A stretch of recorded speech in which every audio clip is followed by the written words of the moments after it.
Hello everyone, my name is Kostine, and today we're going to be taking a look at Attack on Titan Chapter 92. Since I didn't have a video on last chapter, I'm just going to quickly summarize everything important that went down last month. Basically, there's been a 3-year time skip since the ending of Chapter 90, and a 4-year war since the Battle of Shiganshina between Marley and a nation known as the Mid-East Allied Forces. Since Marley lost to Colossal and female Titans in the year 850, the military power weakened, giving the Mid-East Allied Forces an opportunity to start a war. As for what happens in the chapter, we're introduced to 4 Eldian cadets serving the Marley military: Falco, Gabi, Udo, Sophia, and Kote, Falco's older brother. The first 4 I mentioned are having an exam of sort to see who is going to inherit the Armored Titan and become Marley's next warrior. Meanwhile, Kote, Falco's brother, is said to inherit the Beast Titan in the coming future. Basically, the battlefield is their final exam to see who in fact is going to get the power of the Armored Titan. We're also introduced to a new weapon developed by the Mid-East Allied Forces called the Anti-Titan Artillery to combat Marley's Titan powers.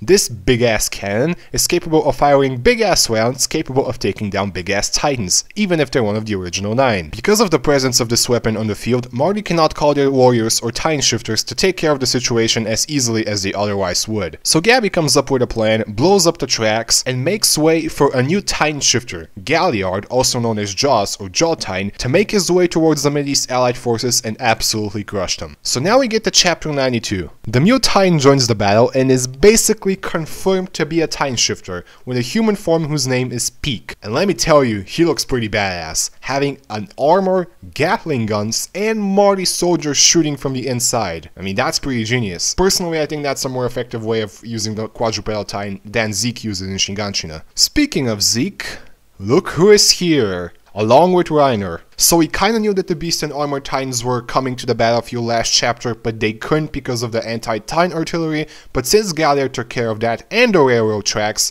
that's not really an issue anymore. So we see Zeke and Reiner in this blimp type of thing with a lot of Eldians packed inside it, so you can kinda guess what's gonna happen. Turn them into Titans, drop them on the fort. So there are 2 big parts of this chapter, big points. The first one is that we finally see how Zeke turns humans into Titans, by screaming. So we've seen this before. He turned Ragako, Connie's home village's people, into Titans, and we're gonna get some closure on this in the coming Season 2 episodes. And we also saw him do that when he started the attack on the Survey Corps in Shiganshina. But now we actually see him do it up close. Now, despite this revelation, I'm pretty sure it's safe to say that Zeke does not just scream to turn people into Titans, Eldians to be exact, because when he turned Gabi and the others into Titans, why didn't he just transform the entire Survey Corps? That would have been pretty easy. And overpowered as shit, but we do actually see something else, namely that the Eldians who are trapped in there, they seem to be drugged. Like, they're still human and they already look like mindless Titans. So I'm guessing they're drugged with something which either gives Zeke the way to use his powers or just keeps him from struggling and moving too much. Whether or not Zeke can transform humans into Titans because he's the Beast Titan or because he's of royal blood is not known at this point. But from the way things are going, I'm pretty sure we're gonna get to see that really soon and get a proper explanation of it.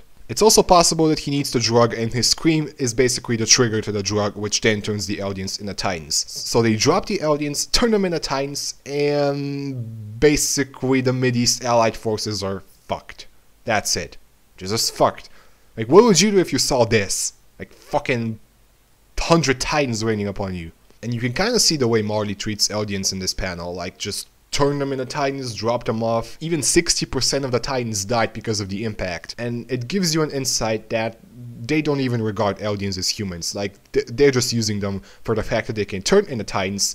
And even this guy right here pretty much just called the Eldian trying to save his life a demon. We already knew that Eldia had a bad reputation, but we're getting some more exposition of that in this chapter. Also, before I get further, convenient character speaking the enemy's language.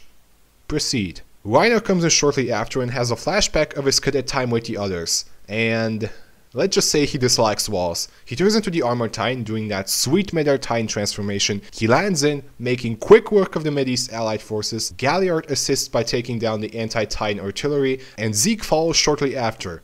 Nice superhero landing. Also, as we heard last chapter, if Marley manages to take down Fort Slava and the Navy off the shore, they basically won the war. So Zeke comes in, picks up the shells, and just annihilates the fleet. That's nostalgic. Unfortunately, one cannon manages to fire off at him, but Reiner steps in and saves him. Now, I don't think I need to mention how often Reiner has survived certain death until this point, but his nape seems intact, so apart the fact that he got blasted by an anti-Titan round and lost his entire lower body, I think he's still fine. Though, considering there's 4 cadets in line, basically meant to inherit his power, and he's already running out of time because of the 13-year limit, Marty doesn't plan on keeping him around for too long, but he did his part here. Also, we also get the epilogue of the whole battle in the form of a narration. The Mideast Allied forces sign a peace treaty with Marty wins the war, and basically Marty once again shifts their attention towards Parati Island, and the whole war with Eldia versus Marty, which is going to be the final battle, as we can all predict,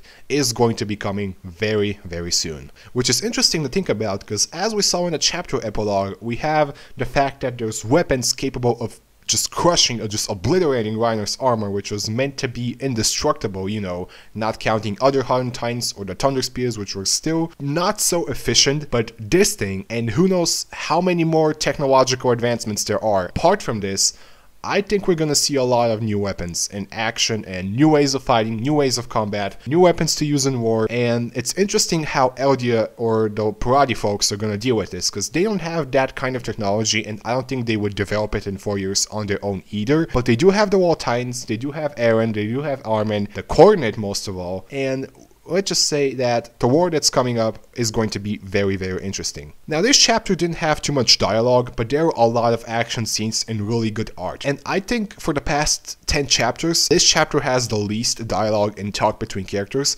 and the action is portrayed really nice. We see Galliard in action, Reiner in action, Zeke being a badass, Titans raining down from the sky, as well as some more background on how Marty treats Eldians, even though at this point we're pretty familiar with that. I really like this chapter. The action scenes were amazing, and the paratrooping thing and the Mid-Air Titan transformations, I really enjoyed that, because I like Mid-Air Titan transformations, and it's interesting to see them being used alongside new technology. Like I always say, Peak in his Titan form, that was badass. Having the Gatling guns on the back with the Marty soldiers inside them, that was good. That's really clever, and like I said, a lot more useful than the way Zeke used Peak in Shiganshina. Still, the ending I feel like they could have explained a little bit more, and due to multiple translations, I can't quite comprehend what exactly they meant with what goes through Falco and Gabby's mind, and what's going to happen to Reiner and all of that. I feel like they could have had at least, well, maybe one extra page of full closure would have been good, or at least some way wrap it up, but I'm still satisfied. Overall, I would give this chapter a 9 out of 10, but like I said, really good, great action, and a lot of new things to look forward to. Like I said, the war, new technology, and what's going to happen to Reiner. Are they going to eat him? Are they going to keep him around for longer?